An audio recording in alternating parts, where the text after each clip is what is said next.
இல்லையே இங்கே வந்திருக்கோன்னு பார்த்தீங்கன்னா பைபாஸ்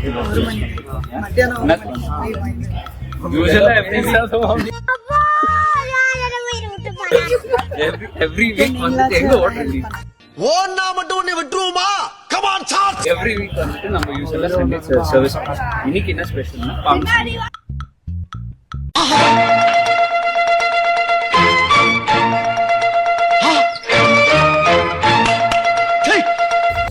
இருக்கு, அதெல்லாம் கண்டுக்காதீங்க ஓகேங்களா. ஸோ வந்துட்டு பாம் சண்டே ஜனங்க இப்போ போவாங்க ஓகேங்களா, கிராஸ் பை வாக் பண்ணுவாங்க. ஸோ நம்ம கேட்கலாம், அவங்க பாம் சண்டேன்னா என்ன கேட்கலாம். கேட்கறதுக்கு ஏதாவது ஆன்சர் பண்ணுறாங்கன்னு பார்த்துட்டு ஓகேங்களா, யாரு போர்ந்து கவனிக்கிறாங்கன்னு பார்க்கலாம். என்ன சொல்றது, வாங்க போலாம். ஒரு சாதாரண கழுதை எதுக்கு உபயோகப்படுத்துவாங்க? மூட்டை சமத்துக்கு தானே உபயோகப்படுத்துவாங்க. ஆமா தானே? எதற்கு இயேசு அவனை தெரியாதா? ஜனங்கள் அவரை காணும்படியா இல்ல, தகனபலியாய் தன்னை ஒப்புவிப்பதற்காக அவர் எருசலேமுக்கு போகிறார். அந்த ஏழை நாம் என்ன செய்ய பார்க்க போறோம், நாம விட்டு போறோம். நீங்கள் நடக்கிறீர்கள், ஆண்டவருக்காக நடக்கிறீங்க. ஒரு சிறிய 1 கிலோமீட்டர் 2 கிலோமீட்டர் இருக்கும்.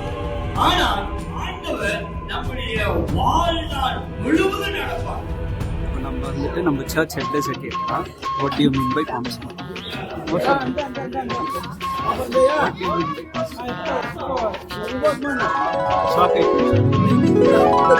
சடனா கேட்கணும், அதுதான் இன்ட்ரெஸ்டிங். பாம்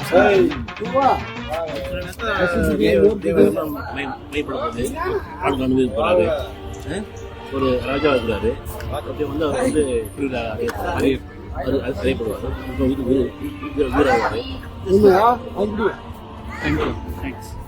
பாம் சண்டே மகிழ்ச்சியான நாள்.